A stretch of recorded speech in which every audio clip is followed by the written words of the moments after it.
Today we're going into my Singerheim stricker, which is a really old member of the Superba family, to find out how come the beds get misaligned in shipping and whether it can be repaired, and if so, how. You'll be viewing our discovery process on the issue because this is my machine and it arrived correctly aligned. Recently, a fellow knitter contacted us. He had received a machine intact, but the beds are hopelessly misaligned. These are pictures of his machine used with permission, of course. This photo shows particularly well what the problem is. The front bed is raised past the level of the back bed. The carriages could not possibly run on it, nor could any fabric drop down between. Before we address that, let's address this. This machine is missing 1 foot. That will make it hard to clamp down to the table. Here's the machine that has the foot on properly. Here's what it looks like off and how it fits on. It does have 2 little nipples that stick out to fit into 2 little holes. You won't probably have an easy time replicating that, but Jack thinks it won't be necessary if you take a piece of tire cut to fit properly and use a good adhesive. There you go. All right, we're looking at this double plate position on his picture, and there's not much room between this solid end and that double plate. But look at ours, I can put my whole finger in between there. His is in that position, very close. So his machine is racked at present all the way to that side. It needs to be centered, and in case the racking handle is not available, we've done a separate video on how you might create your own. All right, I'm holding the bed separated with my left hand, and this is the actual slider, and I'm going to release. There it goes. You can see it move into this area. My guess being that if these screws were loose, it would let this move enough to let that out farther than it should go. So in other words, one bed would rise past the point that it was meant to stop. Yeah, right now it's locked and it can't go any higher, but it's something in here that's preventing it. I've got one disassembled that's not exactly the same, but we'll take a look and see if we can see what might be going on. This is a more modern version of the same machine, and there are differences. This one's a parts machine, so various things are detached, such as what you're looking at, which is what? The release lever. This is how you release it. There's normally a plate where my thumb is holding it down. And if I do that, then I have the ability to release and lock the bed into place. But I shoved it, doing like I'm doing now, and look at what we got. This end is way higher than it should be. Same problem as our friends arrived with. And the same as one of these arrived with after shipping. So evidently, and I'm going to it's pivot common. this around so that you can see, look at this other end. Now it's racked all the way to the left, and I think they should never be racked past center when they're shipped, because that puts the bed with the rods touching on this end and exposed on the other end. But look at the distance difference. So they're not even across, which is true of our friends. Right. And we did receive one that looked similar, and it did survive.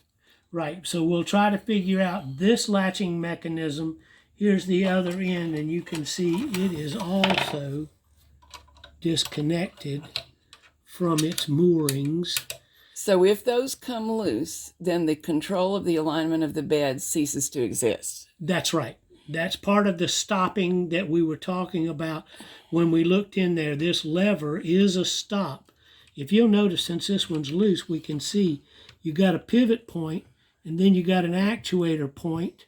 But if you'll notice, the pivot point looks similar, but there's a little nib on the end of that. That might be the stop that lets this not go any farther down than that tip. So what we need to do is figure out for our Heimstricker friend the similarities and the differences between the two sliding mechanisms, because though similar, they're not identical. Exactly. In this case, we know what's wrong with this one. We manually misaligned it, and it will never go into correct alignment until we replace the missing springs. That's correct. So we'll have to see the difference in the mechanisms and try to help him go into it and realign it and get started knitting. All right, you notice these two notches in this release lever. If I pull it out, it comes free of the little tang that's right there. And then if I move it, you can see that it'll misalign that. So what I'm thinking is he may need to take this screw out and separate this lever from the mechanism and see if he can get it to slide free without this lever. See, it's spring loaded. Right. So if we take the spring off. And point to the spring? This is the spring right here. Okay. I'm going to move it with the screwdriver. Let me move the light out of my own way. See, it's pretty stout. It is indeed. But that's what gets this to lock back into the notch that holds it stationary. So we need to free all that to be able to manually align it. Yes. Then restore it to its correct position, by which I mean the spring and the sliding mechanism. Yes, and I will attempt to do it on this one so we can see what it's going to look like. We have my machine apart, so the spring holding the bed alignment is not in position, and Jack is manually fiddling with it to simulate how in shipping it could get jammed past its correct alignment. I'm going to go down to the other end if the camera can follow me and see how much of the screwdriver goes in on this end. And it doesn't go in at all on this end. And we can even get it a little bit farther out of alignment. Now, right. It would never in a million years knit like that. Right. Now, my suspicion is if the latch were detached on this end, it would really let it canter. Yep. We only have the near end detached at the moment. Right. But since screws work loose just in ordinary wear and tear, and certainly in transit, most likely both ends are loose on our friend's machine, right? Right. And on the other machine that we showed, neither one of these latches were in place. So that's how, if you'll notice, you see how much play I've got on this end? Yeah. If I purposefully release the latch, now they both slide, but again, it'll wobble and won't one stay. Won't move. So if the other latch were also loose and not having any spring tension, that would be down, this would be way up. And in transit, they get jostled. Yep, there it goes. In transit, these things get jostled around something awful. Oh, they do. And with it being racked all the way to one side, that means you've got more leverage on this end than on the other end for it to bounce around and do exactly what it's doing now, misaligning. By taking the spring load off of this side, or loosening the spring load on this side and on this side, so that he can freely move the bed without any impediment. Then he's going to need to find his racking lever and bring it back to the center position like I'm doing now. All right, here is the release mechanism. And again, this little tang is the lock that goes in that hole right there. Can you see that? Yes. Okay. It won't stay put, and that means this piece will flop. You can see the discoloration where it's normally, this is right up against the lever. This is the stop for the lever. That hole is the lock for the spring. So there you go. Oh, yay. Now. So you will be able to get my machine back together. Now, if you'll notice, the spring is pressing the lever. It's anchored into this plate, and the lever will move away from its stop against the spring like so. And that's the way it goes. Now, this screw, notice there's a spacer behind it. And if the camera can come over here and get an angle, you'll see there's the threaded boss that the screw goes into. So what you start with is taking the stop screw out of here. Again, there's the screw, there's the threaded boss in the aluminum, and its position is to hold this in. So if you take this screw out first, then when you loosen this screw from its threaded boss, you can hold it like I'm holding it and lift the whole mechanism out. Now, the question is, can we get the whole mechanism back? Hey, I'm thinking, yeah. Hoping. But see, what I would do is hold it like I'm holding it and get down where I can start the screw in. Probably I'm going to need a pair of hemostats or a pair of needle nose because my fingers are a little chubby, but no, I can get it in. See it pushing the screw out? Yes, yes. So if I hold the screw in, I can fit the threaded boss, get a couple of turns on it. We can realign everything like it's supposed to be once the threads are started. This is our spacer, but you'll notice it's not just what it looks like. It looks like, let me get my little fat fingers turned. It looks like that when you look at it. But when you take it off, you realize it's got a cylindrical inside that aligns the levers. So it's got to fit in like so. Fancy. Aha. So don't lose the spacer.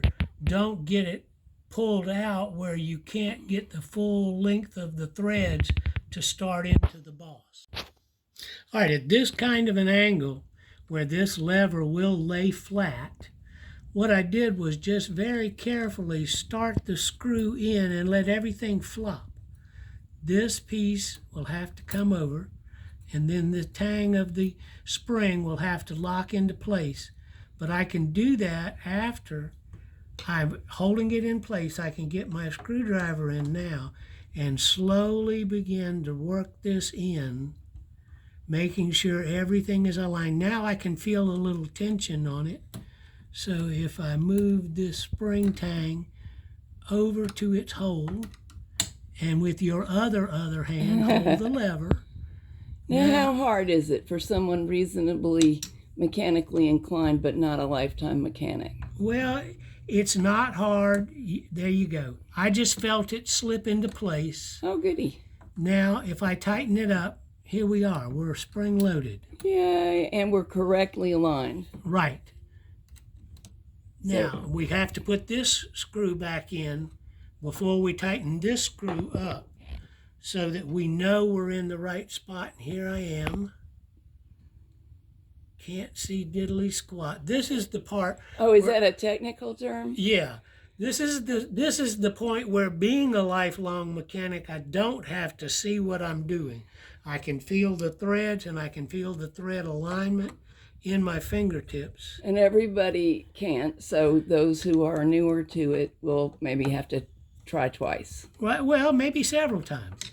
I would not be opposed to taking a piece of string and going right through there, come out the other side, and tie these things together so that from this side you can snip the string Right. and slide it out. So you've pre-aligned it. Right. Now, the only thing to make sure is that it works. And voila. We're in there. So that's how you get those on and off. For our friend, I would say take both of these latch mechanisms off. Yeah. Get your bed line back up. Get your racking handle installed so you can center it. And then you're in business. That was also a technical term, business. All right, we're all set up again, and look, down it goes, up it goes. I've noticed a lot of these... And it refused to go past the correct up position. A lot of these, they still have some play, and the reason I have found on all of these, sometimes you've got to move that lock into position. It's not supposed to be jammed up and touching because the carriages can't pass. Right. Which, if you're looking at an old manual, it calls them either sleds or chariots, depending on which model. But the thing that carries the yarn to and fro works in this position. Yes.